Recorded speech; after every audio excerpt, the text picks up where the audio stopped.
First semester যা হয়েছে হয়েছে, কারণ সায়েন্স যারা নেয় তাদের একটা দায়িত্ববোধ থাকতে হবে, প্রপার দায়িত্ব পালন করতে হবে, যে আমি কাউকে একজনকে নিয়েছি, আমাকে সেই প্রপার দায়িত্ব পালন করে সেই জিনিসটাকে পড়তে হবে। ধামাকা শুরু করা যাক। হ্যালো ম্যান, ওয়েলকাম সবাইকে আমার ইউটিউব চ্যানেল এডভেঞ্চার একাডেমির আরো একটা নতুন ভিডিওতে। আমি তোমাদের মেন্টর সৈকত দাস। ক্লাস 11 এর ফার্স্ট সেমিস্টার প্রায় চলে এসেছে, আর 20 দিনও বাকি নেই। এই সময়টাতে যারা কিছু পড়েনি তাদের প্রচন্ড ভয় লাগে, যারা অনেক কিছু পড়েছে বা কিছু কিছু পড়েছে তাদের বুকটা ধুকপুক ধুকপুক করে। আমি জানি এটা একটা ফিয়ার টাইম, এটা একটা খুব টেনশনের টাইম হয়, কিন্তু আমি তোকে একটা কথা বলছি, যারা কিছু পড়িসনি, যারা জিরো স্টেটে আছিস, যারা অল্প পড়াশোনা করেছিস বা যারা একটু ভালো পড়াশোনা করেছিস, সকলকে বলছি তুই যে সিচুয়েশনটা ফিল করছিস সেটা তুই একা ফিল করছিস না। সেই সিচুয়েশনে প্রচুর ছেলে মেয়ে আছে। 85% অফ দ্য স্টুডেন্ট কিন্তু খুব ভালো করে 11 প্রিপারেশন নেয় না, যেটা খুব খারাপ একটা বিষয়। আর যারা 15% সিরিয়াসলি প্রিপারেশন নেয় ওরাই কিন্তু জীবনে কিছু করতে পারে। তোদের এখন সুযোগ দেওয়া হয়েছে, দুটো সেমিস্টারে ভেঙে দেওয়া হয়েছে। ফার্স্ট সেমিস্টারটার মধ্যে যা হয়েছে হয়েছে, কিছুদিন বাকি আছে, যেটা পারবি ভাই ভালো করে পড়। তুই এটা ভেবে সময় কাটাস না যে তুই কিছু পড়িসনি, বরং এটা ভেবে সময় কাটা যে তোকে পরীক্ষায় কিছু করে আসতে হবে। বাংলা, ইংরেজি, বায়োলজি যাদের আছে মোটামুটি ওই পরীক্ষাগুলো একটু পড়লে ভালো হয়। ফিজিক্স, কেমিস্ট্রি, ম্যাথ একটু এফার্ট দে ভাই, নাহলে কিন্তু ওই পরীক্ষাগুলো একটু খারাপই হয়। খুব সাবধান এই জায়গাগুলোতে, খুব ভালো করে প্রিপারেশন নিতে হবে। আমি আমার চ্যানেলে ক্লাস 11 কেমিস্ট্রির পরমাণুর গঠন, বন্ডিং পুরো দিয়ে দিয়েছি, মোল কনসেপ্ট দিয়ে দিয়েছি। এইবার তোদের জন্য নিয়ে চলে এসেছি প্রবলেম প্র্যাকটিস সেশন, যেখানে আমরা পুরো 11 কেমিস্ট্রি 35 মার্কসকে ধরে ধরে ডিসকাস করব, যেখানে প্রবলেম গুলো যেগুলো হবে সেগুলো একটা রিনাউন্ড বই থেকে হবে। আমি বই চেঞ্জ করে করে প্রবলেম করাবো, আমি সেট ধরে ধরে প্রবলেম করাবো। আজকে যদি কোনো বই ছাত্রা থেকে কোনো সেট করাই, তো কালকে রায়ন মার্টিন থেকে করাবো, কালকে ছায়া থেকে করাবো। এরকম ভাবে সব ভালো ভালো সেট গুলোকে আমি কভার করতে থাকবো, তোদের কোনো চিন্তা নেই। কিন্তু নিজেকে সেটা পড়তে হবে। তোরা রিকোয়েস্ট করেছিস কিছু কিছু ভিডিও দেওয়ার জন্য, আমি এখনো সেটা জানতে চাইবো তোদের থেকে যে কোন ভিডিও দিলে তোদের ভালো হয়। আমার যতদূর মস্তিষ্কে আছে, তোরা ফার্স্ট চ্যাপ্টারের বাকিটা চেয়েছিস, আর তোরা এস ব্লকটা চেয়েছিস, আর কেউ কেউ গ্যাস চেয়েছিস। আসলে এত ভিডিও তো এই লাস্ট মোমেন্টে এসে সবকিছু দেওয়া পসিবল নয়। এই কারণে আমি অনেক অফার দিয়েছিলাম তোদেরকে, যে আমি সেকেন্ড সেমিস্টারটা পুরোটা দিয়ে দিচ্ছি, ফার্স্ট সেমিস্টার তার সাথে ফ্রি। অনেকে নিয়ে নিয়েছিস, অনেকে নিসনি। আমার মনে হয় সেই সময় যদি নিয়ে নিতিস, ওর কাছে একটা ব্যাংক পড়ে থাকতো, যে না আমার কাছে লেকচার আছে, আমি যখন খুশি দেখতে পারবো সেটাকে। যাই হোক, যারা নিসনি তাদের জন্য বলি, প্রবলেম প্র্যাকটিস সেশন রেগুলারলি করতে থাক ভাই, রেগুলারলি করতে থাক, যাতে কিছু অন্তত পেরে যাবে, কিছু আইডিয়া ডেভেলপ করবে। আমি যেগুলোর ওয়ান শট দিয়েছি, বন্ডিং এর দিয়েছি, একবার দেখবি পুরো খতম, কিচ্ছু নেই ওর বাইরে। আর পরমাণুর গঠন যা করেছি খতম, শুধু শ্রডিঞ্জারটা করাইনি, বলেছিলাম এত কিছু টার্গেট দিয়েছিলাম মনে হয়। চল প্রথম প্রশ্নটা কি বলে দিয়েছে দেখা যাক। দেখ, এই সমস্ত যে প্রশ্নগুলো আছে, যারা আমার কাছে পেড ব্যাচে পড়ছে প্রথম থেকে, তাদের এগুলো কিছু ব্যাপার নয় ভাই, কোনো ব্যাপার না। এত ধরে বেসটাকে তৈরি করেছে, তুই কল্পনা করতে পারবি না। আমি ওই জন্য সবাইকে বলছি, যদি প্রপারলি কেমিস্ট্রিটাকে শিখতে চাস, তুই যেখানে পড়ছিস যদি তোর ভালো লাগে, ওয়েল অ্যান্ড গুড, কোনো প্রবলেম নেই আমার, কিন্তু তোকে শিখতে হবে। তুই যদি বিপদে থাকিস, তোর যদি মনে হয় তোর ভালো গাইড নেই, তুই আমাকে অ্যাপ্রোচ কর, আমি তোকে বলছি, তোকে কেমিস্ট্রি আমি শিখিয়ে দেবো। অনেকবার করে আমি তোকে কথাটা বলছি, ভালো করে না পড়লে কিন্তু কিচ্ছু হবে না ভাই। এই 11-12টা পড়াশোনা করার জায়গা, খুব ভালো করে একটু সতর্ক হয়ে গিয়ে ভালো করে জিনিসগুলোকে দেখ, তবু কিছু শিখে নিতে পারবি, যারা কিছু জানিস না এখনো পর্যন্ত। খেয়াল কর, আর বাকি যারা জানিস উত্তর কর সাথে সাথে। 4.4 গ্রাম, আচ্ছা এসটিবি প্রথমেই বলে দিয়েছে, এসটিবিতে 4.4 গ্রাম। অজানা একটি গ্যাসের আয়তন হচ্ছে 2.24 লিটার। দেখবি আমি তোকে আমার মোল কনসেপ্টের ক্লাসটার মধ্যে শিখিয়েছি যে এসটিপিতে 1 মোল যে কোনো গ্যাসের আয়তন হয় 22.4 লিটার। এবং আমি তোকে বলেছিলাম যে কোনো একটা গ্যাসকে 1 মোল পরিমাণ নেওয়া, যে কোনো অণুকে 1 মোল পরিমাণ নেওয়া, তার মানে তার আণবিক ভর বা মোলার ভর পরিমাণ নেওয়া। এবার তুই আমাকে একটা কথা বল, এটাকে তুই কি করে অ্যাপ্রোচ করবি? তুই দেখতে পাচ্ছিস এসটিপিতে 2.24 লিটার, গ্যাসটার ভর হচ্ছে 4.4 গ্রাম। তাহলে তুই আমাকে একটা কথা বল, এসটিপিতে 22.4 লিটার গ্যাসটার ভর কত হবে?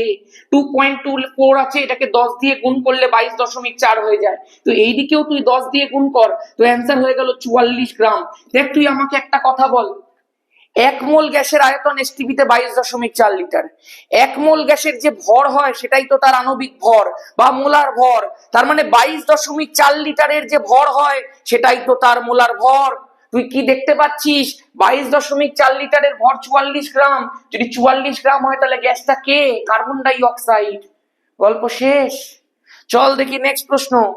বলে দিয়েছে একটি যৌগে দুটি মৌল এ এবং বি এর পরিমাণ যথাক্রমে 25% এবং 75%। এ এবং বি এর পারমাণবিক ভর যথাক্রমে এটা তোকে স্থূল সংকেত বা সরল সংকেত লিখতে বলেছে। স্থূল সংকেত লেখার পদ্ধতি কি দাদা, ভালো করে একটুখানি শুনে নে যারা জানিস না। তোকে কি করতে হবে, প্রথমে তোকে এ আর বি এর অনুপাত বার করতে হবে। তুই জিজ্ঞাসা করতে পারিস দাদা স্থূল সংকেত মানে কি। আজকে তুই ধর গ্লুকোজ নিয়েছিস C6H12O6, এখানটায় কার্বন হাইড্রোজেন অক্সিজেনের অনুপাত কত রে, carbon is to hydrogen is to oxygen. তুই দেখতে পাচ্ছিস কার্বনের 6টা পরমাণু আছে, হাইড্রোজেনের 12টা পরমাণু আছে, অক্সিজেনের 6টা পরমাণু আছে। তুই যদি 6 দিয়ে কেটে সরল ফরম্যাটে কনভার্ট করিস তাহলে 1:2:1 আসছে। এই যে পরমাণু সংখ্যাকে একটা সরল ফরম্যাটে কনভার্ট করে এই সরল অনুপাতের মাধ্যমে তুই যদি কোনো সংকেত তৈরি করিস, একটা কার্বন, দুটো হাইড্রোজেন, একটা অক্সিজেন, তাহলে এই সংকেতটাকে বলা হয় স্থূল সংকেত বা সরল সংকেত। এইবার একটু মন দিয়ে শোনো, তাহলে কি করতে হবে আমাদের, এইভাবে পার্সেন্টেজ দেওয়া থাকলে কি করে অ্যাপ্রোচ করতে হয় শিখে নে। A:B লিখবি, এবার বল এর পার্সেন্টেজ কত দেওয়া আছে, 25%। ডিভাইড করবি কি দিয়ে, এর পারমাণবিক ভর দিয়ে। এ এবং বি এর পারমাণবিক ভর যথাক্রমে 12.5 37.5, তাহলে এর হচ্ছে 12.5, তাহলে এর পার্সেন্টেজ 25 কে তুই ডিভাইড করবি 12.5 দিয়ে, হয়ে গেল। এবার বি এর পার্সেন্টেজ কত বলে দিয়েছে, 75। বি এর পার্সেন্টেজটাকে তুই ভাগ করবি বি এর পারমাণবিক ভর 37.5 দিয়ে, হয়ে গেল। এবারে খেয়াল করে দেখ, 12.5 দিয়ে 25 কাটলে 2, 37.5 দিয়ে 75 কাটলে 2, 2:2 করলে 1:1। তার মানে এও একটা পরমাণু থাকবে, বি এরও একটা পরমাণু থাকবে স্থূল সংকেতে। তার মানে অ্যান্সার হয়ে যাবে কোনটা, CAB। আশা করতে পারি প্রত্যেকের কাছে ক্লিয়ার আছে লজিকটা। নেক্সট প্রশ্ন দেখা যাক কি বলে দিয়েছে। বলে দিয়েছে 49 গ্রাম সালফিউরিক অ্যাসিডের সঙ্গে 20 গ্রাম সালফার ট্রাইঅক্সাইড মিশিয়ে একটা মিশ্রণ উৎপন্ন করা হলো। মিশ্রণে, মাইক চলছে তো, হ্যাঁ, মিশ্রণে SO3 এর মোল ভগ্নাংশ কত হবে। দেখি মোল ভগ্নাংশটা তোদের 11 এর একটুখানি জায়গার মধ্যে লাগছে, 12 এ কিন্তু এটা দিয়ে দ্রবণ চ্যাপ্টারে অর্থাৎ পদার্থের তরল অবস্থা চ্যাপ্টারে বেশ কিছু অঙ্ক করতে হবে। খেয়াল করে দেখ একটুখানি, প্রথমেই তোকে বলি মোল ভগ্নাংশ কি করে বার করতে হয়। আগে তোকে বলি মোল কি করে বার করতে হয়। মোলকে N দিয়ে লেখা হয়, মোল ইকুয়াল টু হচ্ছে ভর বাই মোলার ভর বা গ্রামাণবিক ভর, তুই যা কিছু লিখতে পারিস। আর এই মোল ভগ্নাংশ মানে হচ্ছে, মোল ভগ্নাংশকে এক্স দিয়ে লেখে। ধর কোনো একটা মিশ্রণে দুজন উপস্থিত আছে, এ আর বি উপস্থিত আছে, তাহলে ধর আমি মোল ভগ্নাংশ অফ এ বার করছি, কি করে করব, নিজের মোল বাই টোটাল মোল। কার মোল ভগ্নাংশ বার করছি বল, এর বার করছি, তাহলে এর নিজের মোল ডিভাইডেড বাই পুরো মিশ্রণটার টোটাল মোল, তাহলে mole of A plus mole of B. তুই যেখানেরই মোল ভগ্নাংশ বার করতে চাইবি তুই সেখানে দেখবি কতগুলো উপাদান আছে। ধর আজকে কোনো একটা মিশ্রণের মধ্যে 3খানা উপাদান আছে, এ প্লাস বি প্লাস সি মিলিয়ে মিক্সচার তৈরি করেছে। আমি ধর সি এর মোল ভগ্নাংশ বার করতে চাই, তো কি করে করব না, মোল অফ সি মানে নিজের মোল, তাহলে mole of C N of C লিখলাম, ডিভাইডেড বাই টোটাল মোল মানে mole of A plus mole of B plus mole of C.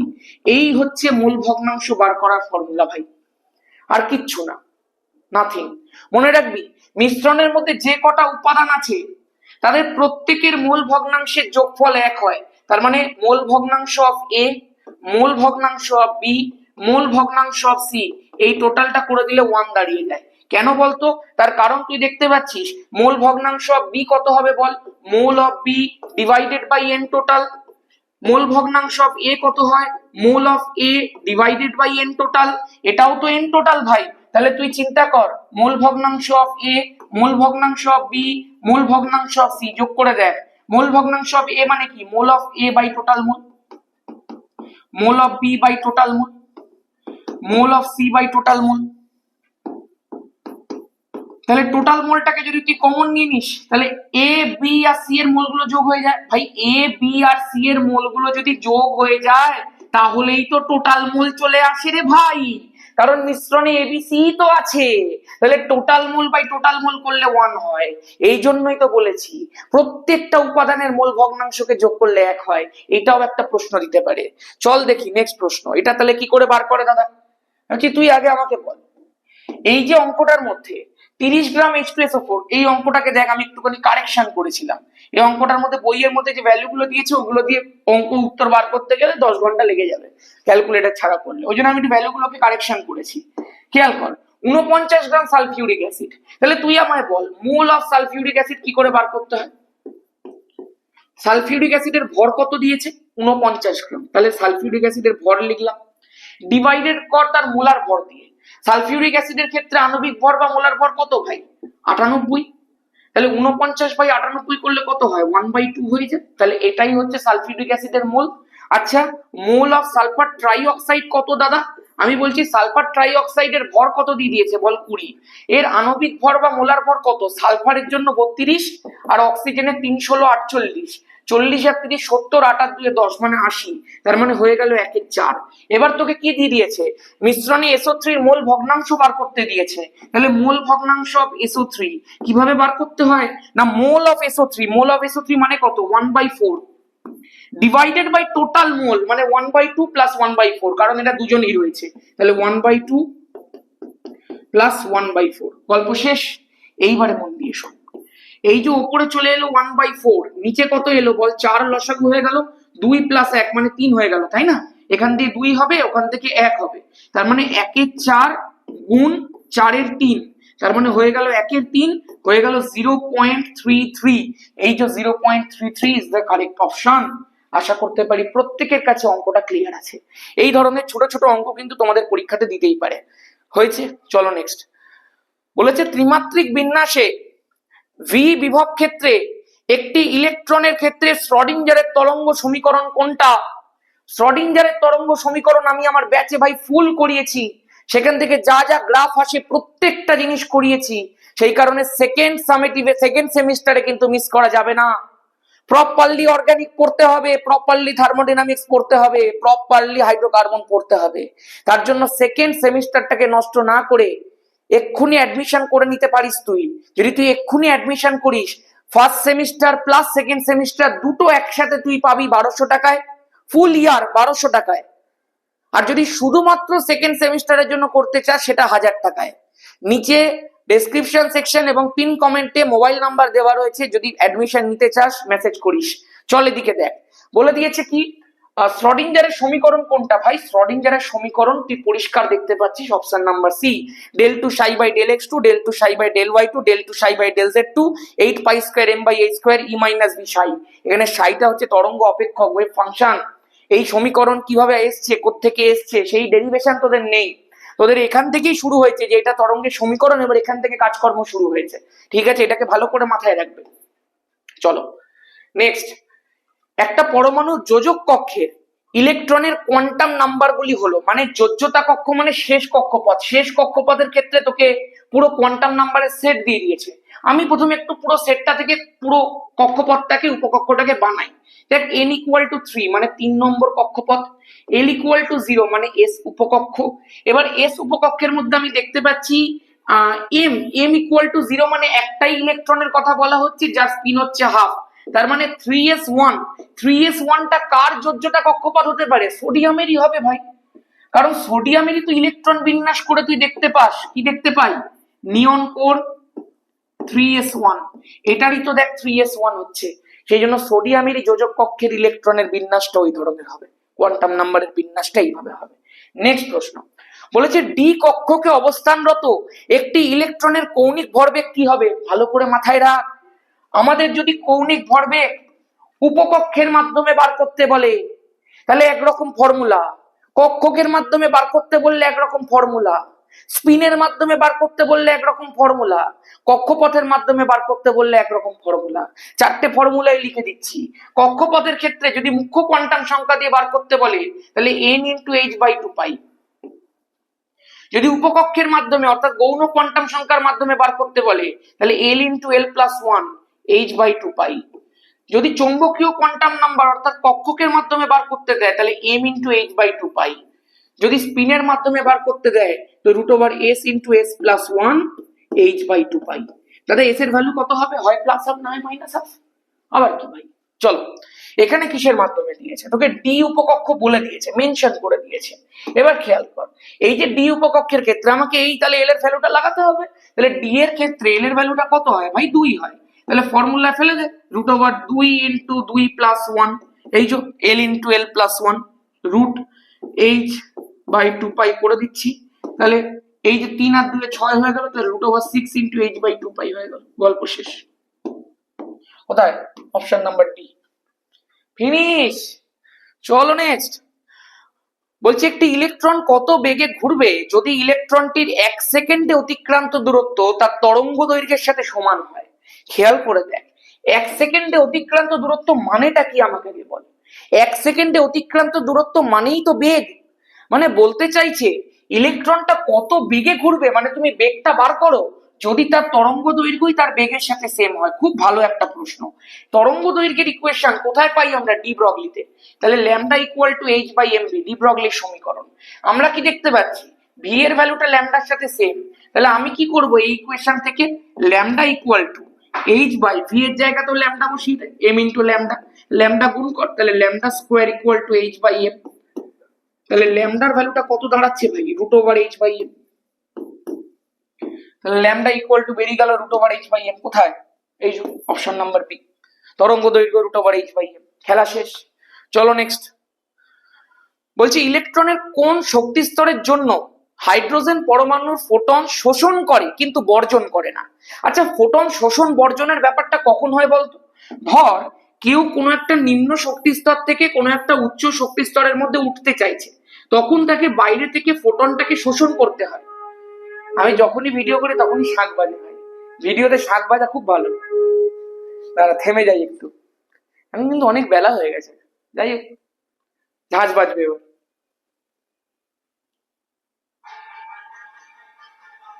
আমি এই পার্টগুলোকে কাট করি না, আমি রেখে দিই, কারণ এগুলো ভিডিওতে আসা মানে খুব ভালো একটা ব্যাপার আমার মনে হয়।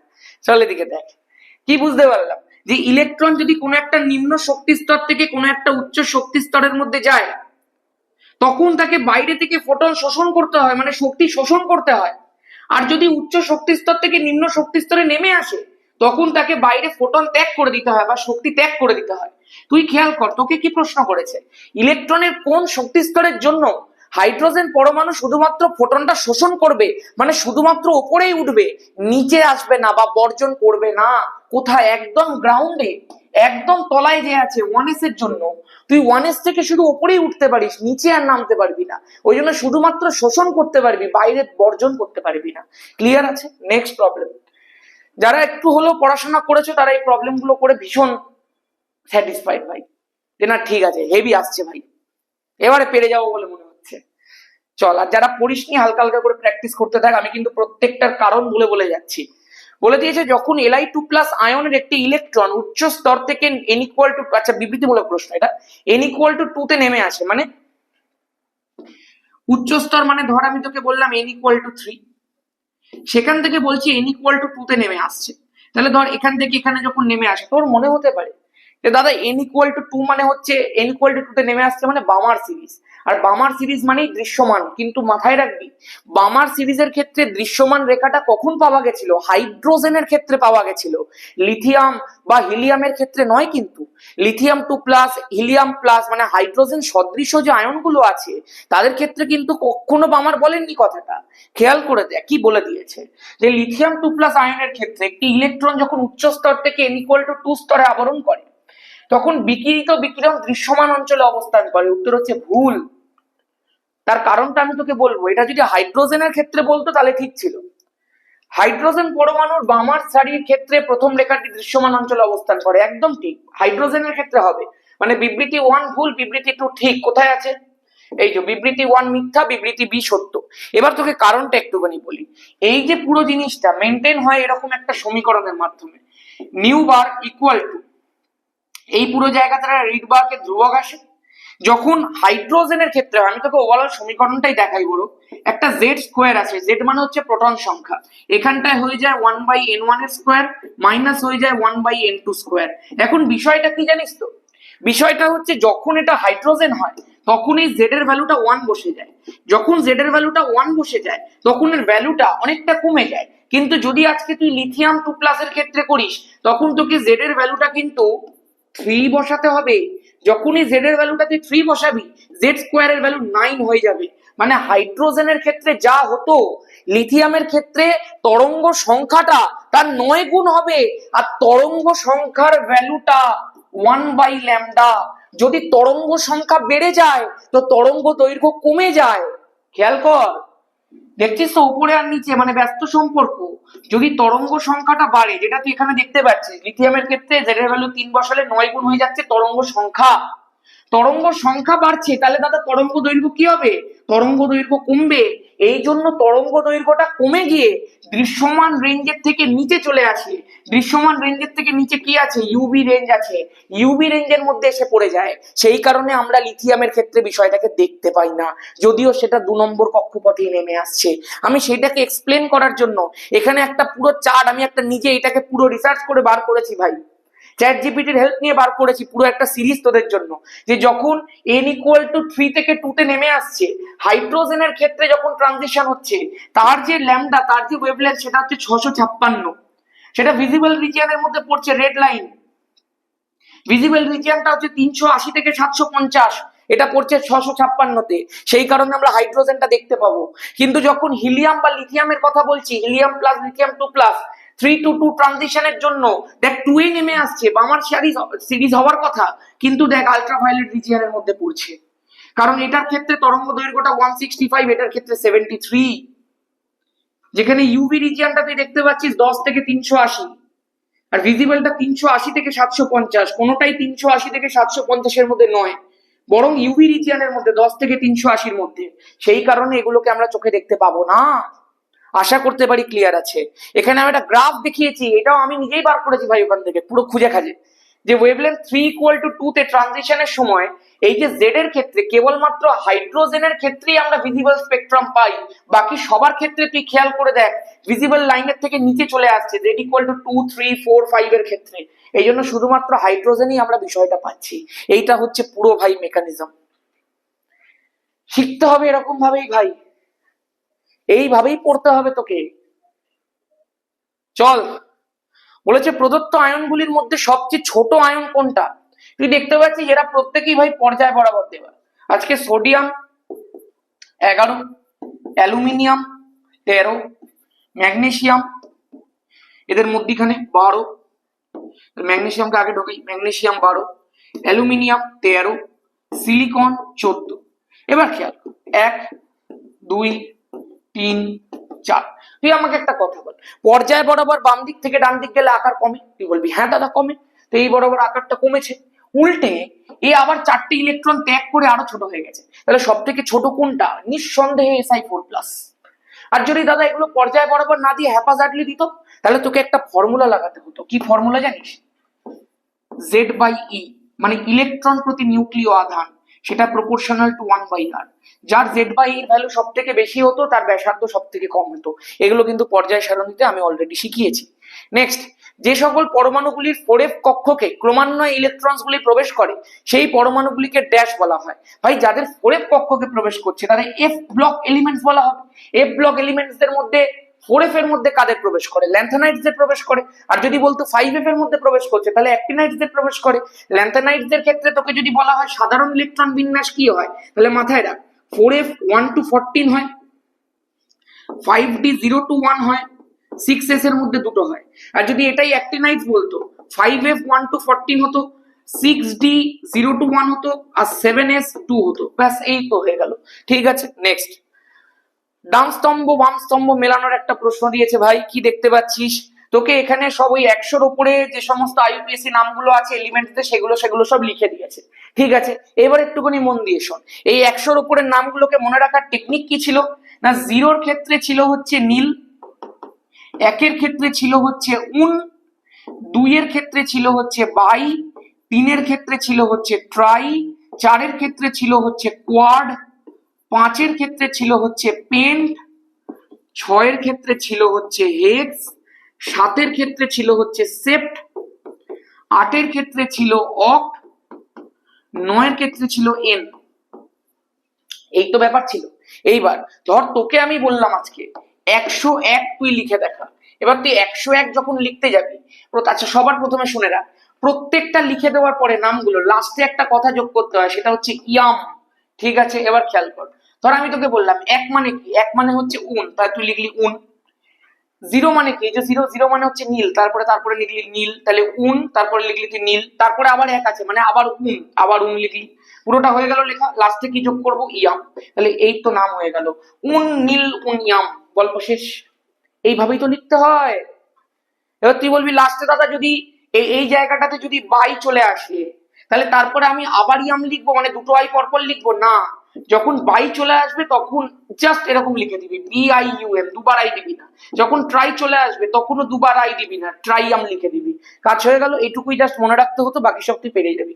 দেখ আমি এইটাকে, এই পার্টিকুলার কোশ্চেনটা অ্যাটেম্প করার জন্য এখানটা একটা চার্ট দিয়ে রেখে দিয়েছি, যদি কারোর কাছে না থাকে সে দেখে নিতে পারে, কারণ এখানটায় তোকে অরিজিনাল নাম চেয়েছে। এই যে উন নীল উন ইয়াম, এইটা এক্ষুনি করালাম, দেখ উন নীল উন ইয়াম, এইটার নাম হচ্ছে মেন্ডেলিভিয়াম। মেন্ডেলিভিয়াম কি করে জানলে দাদা? এই যে খেয়াল কর, 101 দেখতে পাচ্ছি, 101 উন নীল উন ইয়াম, UNU, এই যে প্রথমটা দিয়ে নাম হয় ইউ, উন মানে ইউ, নীল মানে এন, উন মানে আবার ইউ, ওই জন্য UNU এইভাবে নাম হয় ভাই, ফালতু জিনিস। এর নামটা কি? মেন্ডেলিভিয়াম। ঠিক আছে, এইভাবে নামগুলো জেনেছি, হয়েছে। আচ্ছা, তারপরে দেখ, খেয়াল করে দেখ, এই যে উন নীল ট্রাইয়াম, এটার নাম কিন্তু লরেন্সিয়াম, 103। উন নীল মানে কত? উন মানে 1, নীল মানে 0, ট্রাই মানে 3, তাহলে উন নীল ট্রাইয়াম মানে কি? লরেন্সিয়াম, গল্প শেষ। ঠিক আছে, দেখ এখানটা ট্রাই দিয়েছে বলে দুবার আই দেয়নি, আশা করতে পারি ক্লিয়ার আছে। নেক্সট, উন নীল হেক্সিয়াম। উন নীল হেক্সিয়াম মানে কি? উন মানে হচ্ছে 1, নীল মানে 0, হেক্স মানে 6, 106, তাই 106 কি? সিবর্গিয়াম। ঠিক আছে, এখানটা দেখ রয়েছে 106, এই যে সিবর্গিয়াম। আশা করতে পারি ক্লিয়ার আছে। ঠিক আছে, এগুলো সব পেরে যাওয়ার কথা তোদের।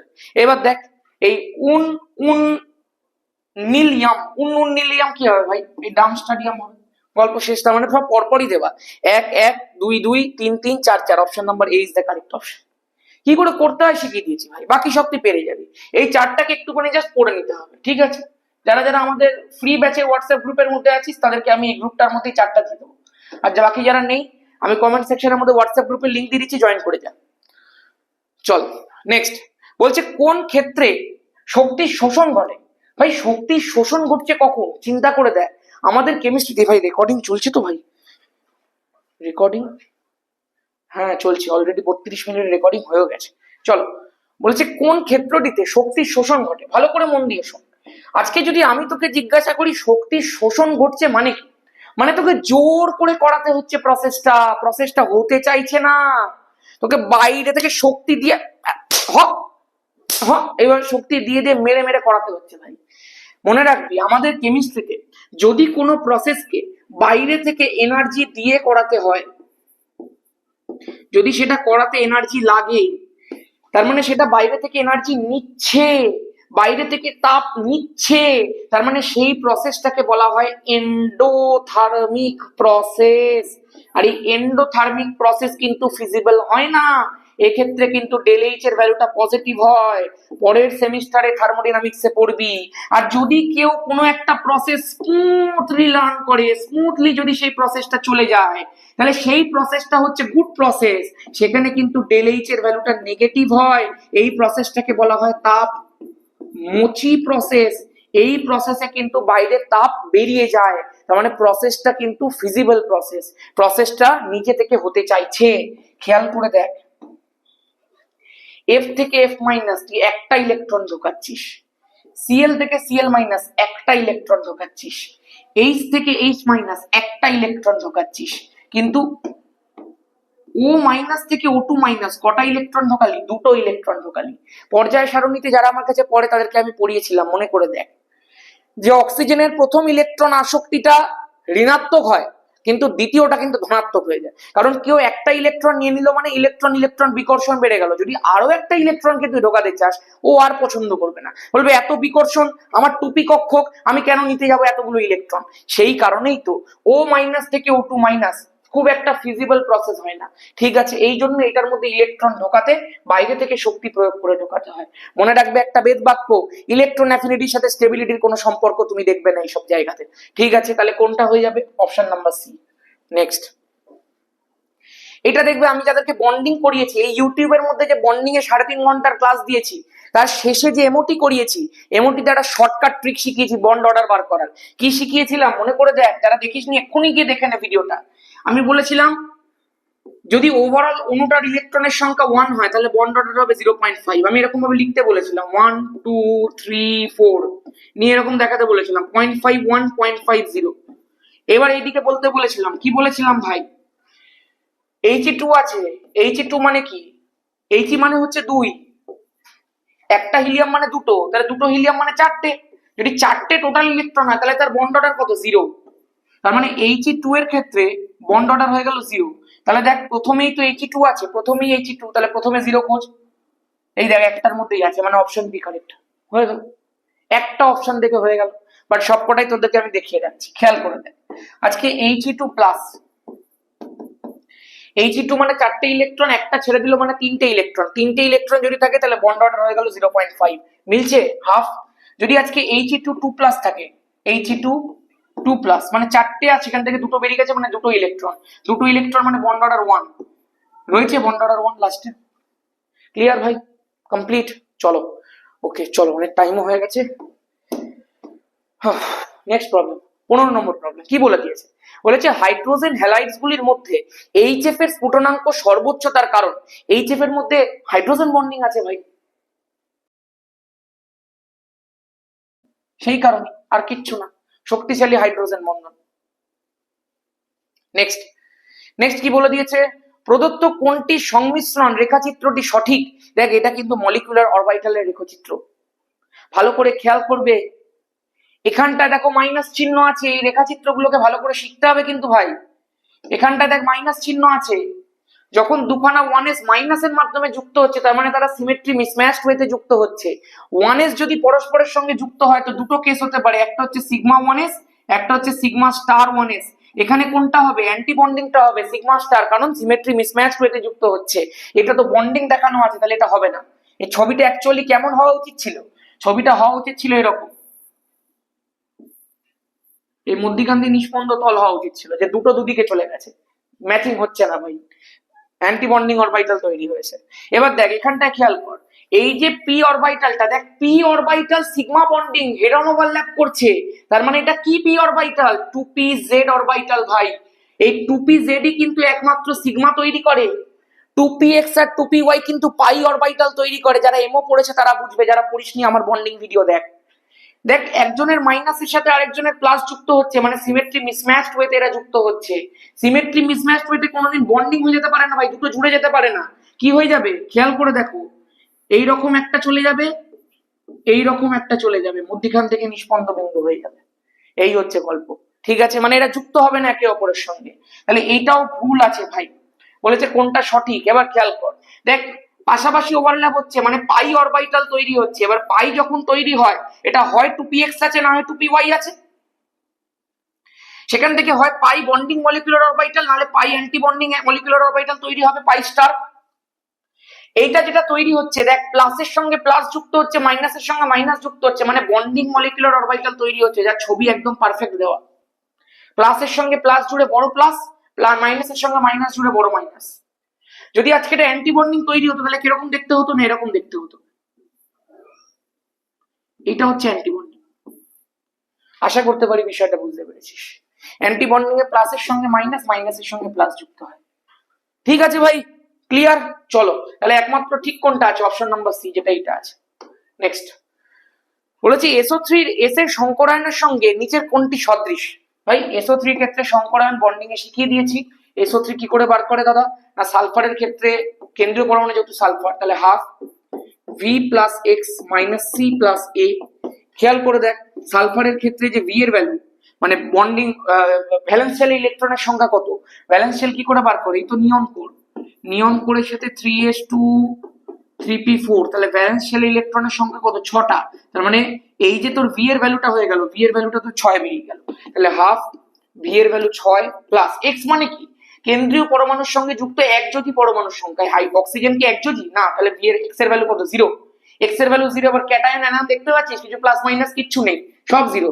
তার মানে 6/2 অ্যান্সার হয়ে গেল 3। 3 মানে কি হাইব্রিডাইজেশন, sp2, তিনটে হাইব্রিড অরবিটাল, একটা এস দুটো পি, ওই জন্য sp2।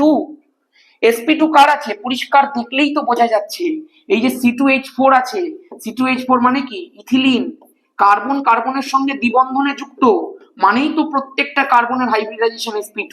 তাহলে এটা অপশন নাম্বার বি হয়ে গেল। ক্লিয়ার? নেক্সট বলেছে গ্রুপ 15 এর পর্যায় সারণীতে ওপর থেকে নিচে নামার সময় NH3 থেকে SbH3 তে বন্ধন কোণ হ্রাসের কারণ কি? খেয়াল করবে, এটা কিন্তু 12 এর প্রশ্ন, তাও তোদেরকে দিয়ে দিয়েছে বিকজ কনসেপ্টটা বন্ডিং এ আছে, তোদেরকে আমিও শিখিয়েছি বিএসসি এর তত্ত্বে। খেয়াল কর, আমি দুটো করে হাইড্রোজেন দেখাবো, তাতেই কাজ হয়ে যাবে। দেখ NH3 ক্ষেত্রে আমি দুটো হাইড্রোজেন দেখাই, তিনটে দেখালাম না, ছবিটা বিচ্ছিরি হয়ে যায়।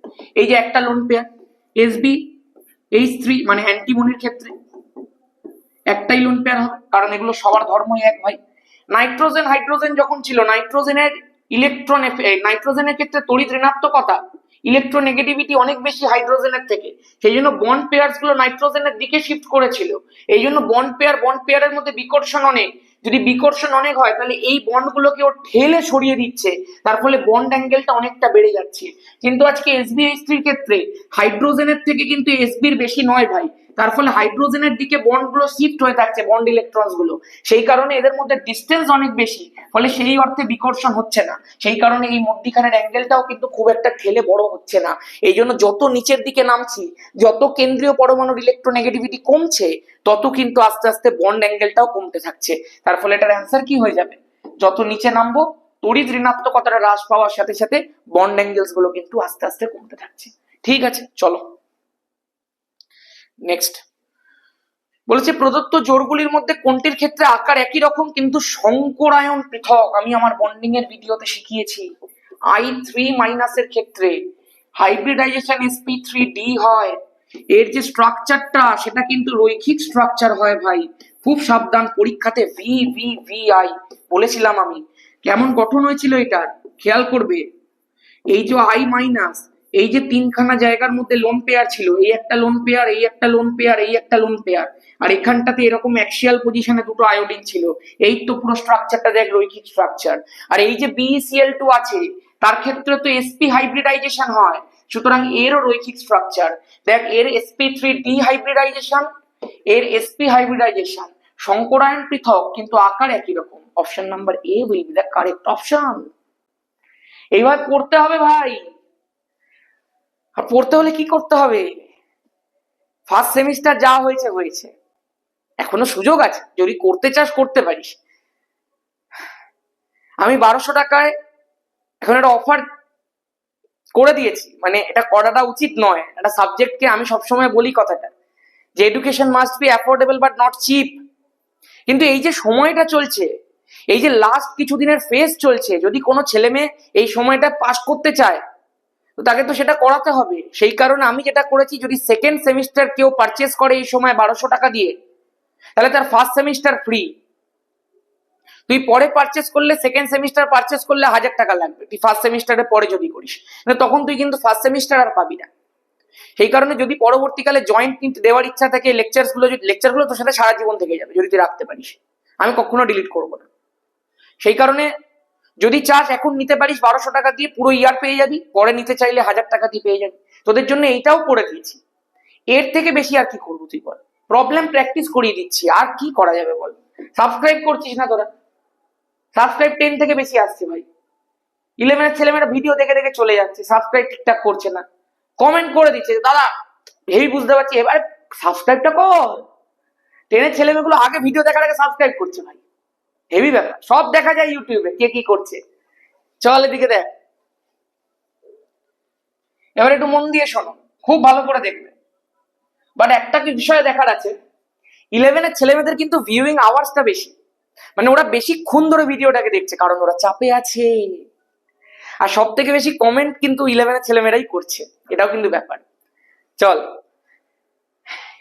এফ কেন্দ্র মানে কি, যদি কোনো সময় অ্যানায়ন শূন্যতা অযুগ্ম ইলেকট্রন দ্বারা দখল হয়ে যায়, তোরা নিশ্চয়ই পড়েছিস সলিড সেকশন, তাহলে সেটাকে এফ কেন্দ্র বলা হয়। এফ কেন্দ্রই কিন্তু ওই যে অযুগ্ম ইলেকট্রনটাই গ্রাউন্ড স্টেট থেকে এক্সাইটেড স্টেটের মধ্যে ওঠে এবং কেলাসটাকে বর্ণ প্রদর্শন করে, ওই জন্য এফ সেন্টার থেকে ফার্ভে সেন্টার বলা হয়, মানে বর্ণবিন্দু বলা হয়। এই যে অ্যানায়ন শূন্যতাগুলি ইলেকট্রনগুলি আবদ্ধ থাকে সেটাকে এফ সেন্টার বলে, মানে এর সাথে ওয়ান, এর সাথে ওয়ান কত জায়গাতে আছে, একটা জায়গাতে, দুটো জায়গাতে, মানে অপশন বি আর ডি কে আগে কেটে দাও। ধাতব আধিক্যজনিত ত্রুটি, মানে ধাতু বেশি, ধাতু বেশি মানে ইন্টারস্টিশিয়াল অবস্থানের মধ্যে ক্যাটায়ন্স গুলো চলে যাবে, ধাতুগুলো চলে যাবে। তার মানে বি এর সাথে 4, বি এর সাথে এখানে 2, মানে গেল option number A, option number C will be the correct option, B এর সাথে 4। ধাতু অভাবজনিত ত্রুটির ক্ষেত্রে কি হবে, বাকি ধাতুগুলো বেশি যোজ্যতায় চলে যাবে, এই জন্য ধাতব আধান পরমাণু উচ্চতর যোজ্যতা সম্পন্ন ক্যাটায়ন দ্বারা প্রতিস্থাপিত হয়ে যাবে, ঠিক আছে। আর শর্টকি ত্রুটি মানে কি, কেলাসাকার ল্যাটিস থেকে ক্যাটায়ন অ্যানায়ন উভয় নির্দিষ্ট হয়ে যাবে, ব্যাস সিম্পল ব্যাপার ভাই, option number C correct. Next, যারা প্রথম থেকে পড়ে নিয়েছে না, সে তুই যেখানেই পড়িস, তো যেখানেই তোকে পড়িয়েছে যদি তুই ভালো করে পড়ে থাকিস তুই হেভি নাম্বার পাবি। আর আমার প্রতি ভাই কনফিডেন্স আছে একটু, যে যদি আমি যেটা করিয়েছি যদি কেউ ঠিকঠাক ভাবে পড়ে থাকে আমার পড়াগুলো, তাহলে সে এগুলো সে করতে গিয়ে তার জল ভাত মনে হচ্ছে। চল, এক্স ওয়াই এর ব্যাপন হারের অনুপাত বলে দিয়েছে 1:5, আচ্ছা ব্যাপন হারের অনুপাত দিয়ে দিয়েছে R of X R of Y কত দিয়ে দিয়েছে 1:5। এই প্রশ্নটা তো অঙ্কের অনুপাতের প্রশ্ন ভাই। ওয়াই জেড এর ব্যাপন হারের অনুপাত, ওয়াই এর ব্যাপন হার, জেড এর ব্যাপন হার। আমি ভাবলাম কত ভালো একটা প্রশ্ন হবে, কত ভালো করে করবো, কিন্তু কি দিয়ে দিয়েছে দেখ, জেড এবং এক্স এর ব্যাপন হারের অনুপাত চেয়েছে তোকে, মানে তোকে ব্যাপন হার অফ জেড চেয়েছে ইস্টু ব্যাপন হার অফ এক্স চেয়েছে। কি রকম ভাবে বার করতে হয় ভাই, তো অঙ্কের অনুপাতের ফর্মুলাতে তোর হয়ে যাবে কিভাবে, এখানেও আর অফ ওয়াই আছে এখানেও আর অফ ওয়াই আছে, তাহলে দু জায়গাতে তুই সেম কর, কি করে এই পুরোটাকে 5 দিয়ে গুণ কর, যদি 5 দিয়ে গুণ করিস তাহলে R of Y is to R of Z কত হয়ে গেল বল, এই পুরোটাকে 5 দিয়ে গুণ করলে এটা 5:30 বেরিয়ে গেল, 5:30। তাহলে তুই বল আর এক্স এর ভ্যালু 1, আর ওয়াই এর ভ্যালু দু জায়গাতেই 5 হয়ে গেছে, আর আর জেড এর ভ্যালু 30 হয়ে গেছে, তাহলে তোকে কি চেয়েছে, তোকে তো চেয়েছে R Z divided by R X, R Z এর ভ্যালু 30, আর এক্স এর ভ্যালু 1, তাহলে 30:1 অ্যান্সার বেরিয়ে গেল। কত সহজ ছিল, এটা কেমিস্ট্রি ছিলই না, অঙ্কের অনুপাতের প্রশ্ন ছিল। দু জায়গাতে ওয়াইটা সেম করে দাও, তাহলে প্রত্যেকটা নিজস্ব ভ্যালু পেয়ে গেল। চলো নেক্সট, আদর্শ গ্যাসের থেকে বিচ্যুতিকে বোঝাতে যেটি ব্যবহার করা হয় সেটি কি, জেড ফ্যাক্টর। আদর্শ গ্যাস থেকে বিচ্যুতি বোঝাতে জেড ফ্যাক্টর ব্যবহার করা হয়। আদর্শ গ্যাসের ক্ষেত্রে কি লেখা যায়, PV equal to nRT, but বাস্তব গ্যাসের ক্ষেত্রে যেহেতু পিভি ইকুয়াল টু এনআরটি চলে না, সেই কারণে লিখতে হয় PV equal to Z nRT. তাহলে এই যে জেড ফ্যাক্টরের ভ্যালু যেটা হয় সেটা হয়ে যায় পিভি বাই এনআরটি, এই জন্যই জেড ফ্যাক্টর লিখলাম PV by NRT, option number D correct option. Next, 27°C উষ্ণতায় CO2 গড় গতিশক্তি যদি E হয়, তাহলে একই উষ্ণতায় N2 গড় গতিশক্তি কত হবে। মনে রাখবি, যদি তুই উষ্ণতাকে চেঞ্জ না করিস গড় গতিশক্তিও চেঞ্জ হবে না, তার মানে এটারও অ্যান্সার হয়ে যাবে E। কারণ যে গড় গতিশক্তিটা যদি একটা অণুর ক্ষেত্রে তুই করিস, একটা অণু, তাহলে গড় গতিশক্তির ভ্যালু হচ্ছে 3/2 kT, পুরোটাই নির্ভর করে আছে টি এর উপর, কারণ 3/2 k পুরোটাই ধ্রুবক।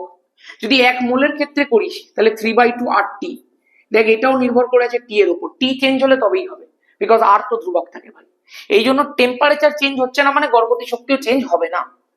নেক্সট, মহাকাশ এবং ডুবোজাহাজে CO2 ব্যবহার করা গাছের পাতা সবুজ। প্রশ্ন কেন, কারণ মহাকাশ জানা ডুবোজাহাজে অক্সিজেন কম থাকে, তো CO2 কে শোষণ করে অক্সিজেনের গাঢ়ত্ব বাড়িয়ে দেয়, গল্প শেষ।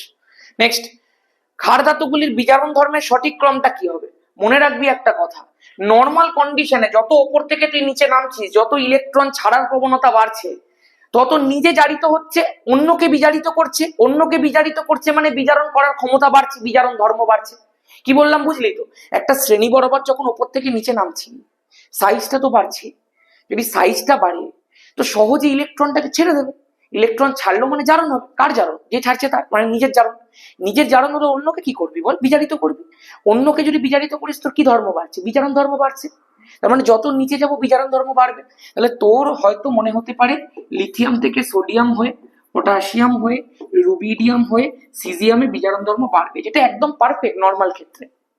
বাট যখনই দ্রবণের ক্ষেত্রে প্রশ্নটা আসবে, মনে রাখবি দ্রবণে এর উচ্চ হাইড্রেশন এনথালপির জন্য এর বিজারণ ক্ষমতা সব থেকে বেশি। দ্রবণের ক্ষেত্রে কি হয়ে যাবে, NaKRb, CS এর থেকেও বেশি হচ্ছে Li। ঠিক আছে, ক্লিয়ার। এবার প্রশ্নটা কি অনুযায়ী দিয়েছে সেইভাবে তুমি অ্যান্সার করে দেবে, আশা করতে পারি ক্লিয়ার আছে। এখানটা দেখবে আমি একটা ছায়া প্রকাশনীর বই থেকে একটা তোমাকে সাজেস্টিভ মেটেরিয়ালও দিয়ে রেখে দিয়েছি। এখানে দেখো তোমাকে লিখেই দিয়েছে যে মুক্ত অবস্থায় সিজিয়াম হলো সব থেকে শক্তিশালী বিজারক, লিথিয়াম হলো সব থেকে দুর্বল বিজারক, কিন্তু লিথিয়ামের আয়নন এনথালপির মান উচ্চ হওয়া সত্ত্বেও দ্রবণীয়তে সব থেকে শক্তিশালী বিজারক রূপে আচরণ করে। ক্লিয়ার? রেকর্ড হচ্ছে তো? রেকর্ড না হলে খুব চাপ হয়ে যাবে ভাই। রেকর্ড হচ্ছে 49-50 মিনিটের রেকর্ডিং হয়ে গেছে। বলেছি যখন সোডিয়াম হাইড্রোক্সাইডের সঙ্গে H2O2 বিক্রিয়া করে তখন ড্যাশ এবং জল উৎপন্ন হয়। বলবো কেন? H2O2 তো পড়িয়ে দিয়েছি ক্লাসে। খেয়াল কর, সোডিয়াম হাইড্রোক্সাইড তার সঙ্গে H2O2 যখন রিয়াকশন করবে Na2O2 আর জল উৎপন্ন হবে। Na2O2 মানে সোডিয়াম পারঅক্সাইড, তার সঙ্গে জল। তাহলে উত্তর কি হয়ে গেল? Sodium peroxide, peroxide, peroxide, peroxide, sodium peroxide. হয়েছে? এবার পড়তে হবে তো ভাই, পড়তে হবে তো। নিচে কমেন্ট করে জানা কেমন লাগছে প্রবলেম প্র্যাকটিস গুলো। যারা কিছুই পড়েনি তারা বলবে হ্যাঁ কি পড়াচ্ছে, হ্যাঁ কিছুই বুঝতে পারছি না। তোদেরকে বলিনি, তোরা শেখ, যেগুলো যেগুলো দিচ্ছি সেগুলো থেকে শেখ, আর নাহলে অ্যাডমিশন নিয়ে ব্যাচের মধ্যে নিয়ে পুরোটা একটু পড়ার চেষ্টা কর। ভাই বেঁচে যাবি, বিশ্বাস কর, কিছু পেরে যাবি। কারণ সায়েন্স যারা নেয় তাদের একটা দায়িত্ববোধ থাকতে হয় ভাই, প্রপার দায়িত্ব পালন করতে হবে। যে আমি কাউকে একজনকে নিয়েছি, আমাকে সেই প্রপার দায়িত্ব পালন করে সেই জিনিসটাকে পড়তে হবে। একবার ভুল করেছিস, দ্বিতীয়বার যেন ভুল না হয়। আর যারা ভুলটা করিসনি কংগ্রাচুলেশন, পরের বার থেকেও যেন একই রকমের রিদামেতে থাকিস। চল, ভারতে বিয়ের অনুষ্ঠানে বিয়ের অনুষ্ঠান, আমার কাছে অঙ্কিত বলে একটা ছেলে পড়ে, আমার এই সময় ওকে খুব মনে পড়ছে। বা আমার কয়েকজন আছে, আমাদের সূর্য আছে, ঘুমের দেশে চলে যায়, মানে একটা মেটেরিয়াল আছে আমাদের সবকিছু, আর সবকিছুতে একজন আছে, তো ওদের কথা একটু মনে পড়ে, মানে বিয়ের অনুষ্ঠানটা শুনলেই আর কি। যাই হোক, চলো একটু মন দিয়ে দেখ। ভারতে বিয়ের অনুষ্ঠানে ব্যবহৃত সবুজ রঙের বাতিতে সবুজ রঙের জন্য কোন ধাতব মূলকটি ব্যবহার করা হয়? ভাই সবুজ রঙের জন্য সবসময় বেরিয়াম ইউজ করবি, কারণ বেরিয়ামই একমাত্র সবুজ রঙের ফ্লেম দেয় ভাই। ঠিক আছে, চলো নেক্সট প্রশ্ন। বিবৃতি আর ব্যাখ্যা কি বলে দিয়েছে? মানুষের দাঁতের এনামেলে ম্যাগনেসিয়াম উপস্থিত নেই। তো উপস্থিত নেই তো ঠিকই তো বলেছে, তার মানে বিবৃতি ওয়ান সত্য, অ্যাসারশন রিজনিং এর অ্যাসারশন সত্য। মানব শরীরে জৈবিক ক্রিয়ায় এমজি অত্যন্ত গুরুত্বপূর্ণ মৌল, এটাও তো সত্য, কিন্তু এটার সাথে এটার কোনো লিঙ্ক আছে? নেই তো। তাহলে অ্যাসারশন রিজনিং দুটোই সত্য, কিন্তু রিজনিংটা অ্যাসারশনের সঠিক ব্যাখ্যা নয়, অপশন বি। নেক্সট, কোনটি মুক্ত অবস্থায় কোনো অস্তিত্ব নেই? BH3 মুক্ত অবস্থায় কোনো অস্তিত্ব নেই ভাই, কারণ BH3 একটা ইলেকট্রন ঘাটতি সম্পন্ন মৌল, এবং সত্যি কথা বলতে এমন একটা মৌল যেটা সবসময় ডাইমার রূপে থাকে। BH3 আরেকটা BH3 এর সঙ্গে যুক্ত হয়ে কি তৈরি করে ভাই? দুটো বি মিলিয়ে B2, 6টা হাইড্রোজেন মিলিয়ে H6, এটাকে বলা হয় ডাইবোরেন। হয়েছে?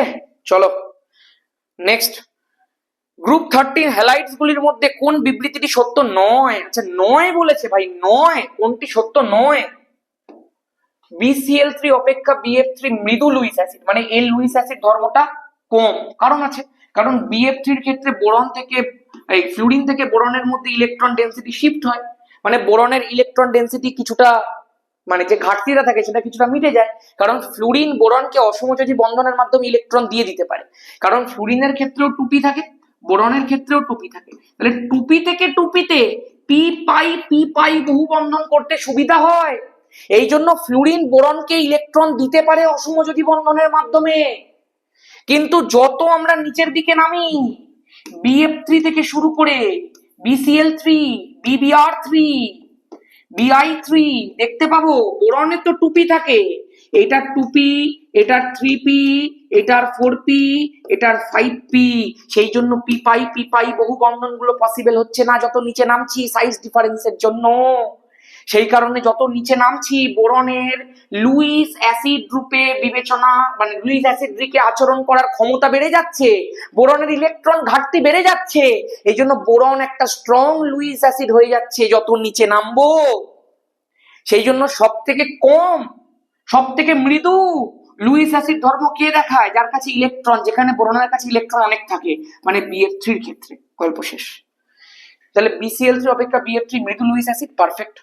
বোরন হ্যালাইড গুলি লুইস অ্যাসিড রূপে আচরণ করে, পারফেক্ট।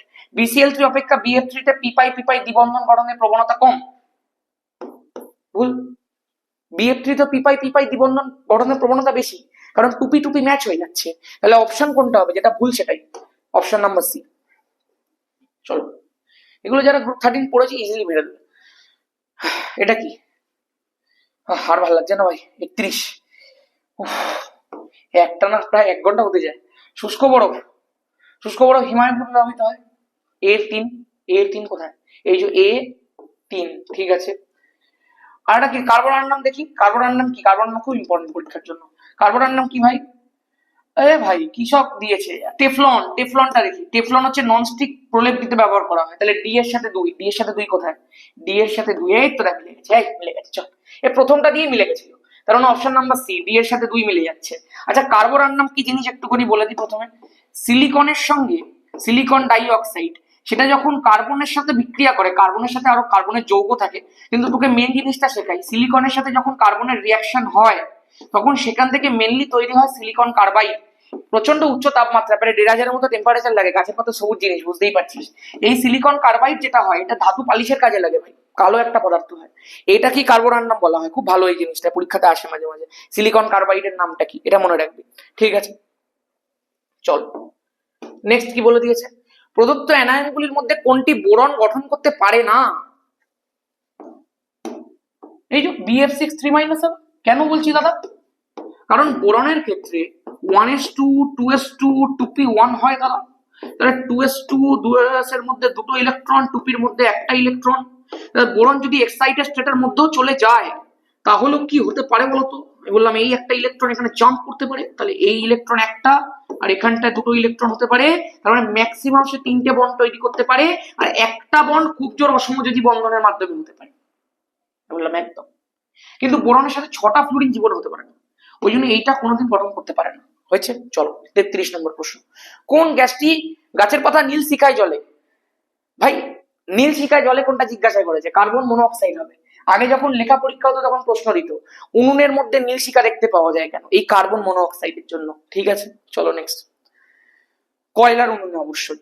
গ্রাফাইটের নিম্নলিখিত ধর্মগুলি আছে যেটি ব্যতীত সেটি হলো কি? প্রশ্ন দেওয়ার ছিঁড়ি রেখেছিস, মানে বলতেই পারতো কোনটি নেই।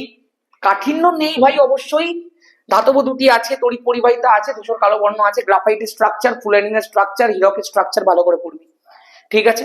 কাঠিন্যটা কিন্তু গ্রাফাইটের নেই, সহজে ভেঙে যায়, তুই বুঝতেই পারছিস। সিলিকন একটি গুরুত্বপূর্ণ উপাদান যার সেটি হলো, ভাই গাছের পাতা সবুজ প্রশ্ন আবার মনে রাখবি। ক্লোরোফিলের একটা গুরুত্বপূর্ণ উপাদান ধাতু হচ্ছে ম্যাগনেসিয়াম। পারদ সংকরের গুরুত্বপূর্ণ ধাতু অবশ্যই পারদ। হিমোগ্লোবিনের গুরুত্বপূর্ণ ধাতু হচ্ছে লোহা। আর সিলিকন হচ্ছে শিলার একটা গুরুত্বপূর্ণ উপাদান, ঠিক আছে। তো হয়ে গেল অপশন নাম্বার এ, শিলা। কমপ্লিট। চলো তাহলে এই ছিল প্রথম প্রবলেম সেট। আমি আশা করবো সবার ভালো লেগেছে প্রবলেম সেটটার। প্রবলেমগুলো যারা অলরেডি পড়েছিলি তাদের তো ফ্যান্টাস্টিক লাগবে, আর যারা পড়ছিস প্রথমবার পড়ছিস শিখছিস, যারা অল্প কন্ডিশনে আছিস মাঝারি কন্ডিশনে আছিস, তারাও কিন্তু আস্তে আস্তে করতে থাক। নিচে কমেন্ট করে জানা কোন ভিডিও তোদের লাগবে, অবশ্যই কিছুদিনের মধ্যে করে দেবো সেটা। ফার্স্ট চ্যাপ্টারের বাকিটা যদি বলি সেটা করে দেবো সবার প্রথমে, ঠিক আছে। তা বাকি তোরা জানা, তবে বেশি কিছু জানাস না ভাই, কারণ এই সময়টা প্রবলেম প্র্যাকটিসই বেশি করে করাতে হবে, ঠিক আছে। চলো আজকের মতো এখানেই, সবাই ভালো থাক। ভিডিওটা লাইক কর, এক্ষুনি লাইক কর, সাবস্ক্রাইব করে দে, বন্ধুদের শেয়ার কর, বাঁচা সবাইকে। আর চ্যানেলটা একটু সাবস্ক্রাইব করে বাড়া ভাই, একটু হাইপ ফাইভ পয়েন্ট গুলো দিয়ে দে, তোদের জন্য করছি, তোরা একটু কর। চলো আজকের মতো এখানেই, না তোরা অনেক কিছু করেছিস, অনেক চ্যানেলটা বেড়েছে ভাই, যে জায়গায় ছিল চ্যানেলটা সেই জায়গা থেকে অনেকটা এসছে, এটা আমি মানছি, অবশ্যই মানি, ঠিক আছে। দেখতে থাক, তোদের ভালোই হবে। যদি কেউ পেড ব্যাচটাও নিতে চাস নিতে পারিস, যদি কেউ কোথাও পড়ছিস, যদি সেখানে ভালো পড়াচ্ছে অবশ্যই মন দিয়ে পড়, খুব ভালো করে পড়াচ্ছেন সবাই।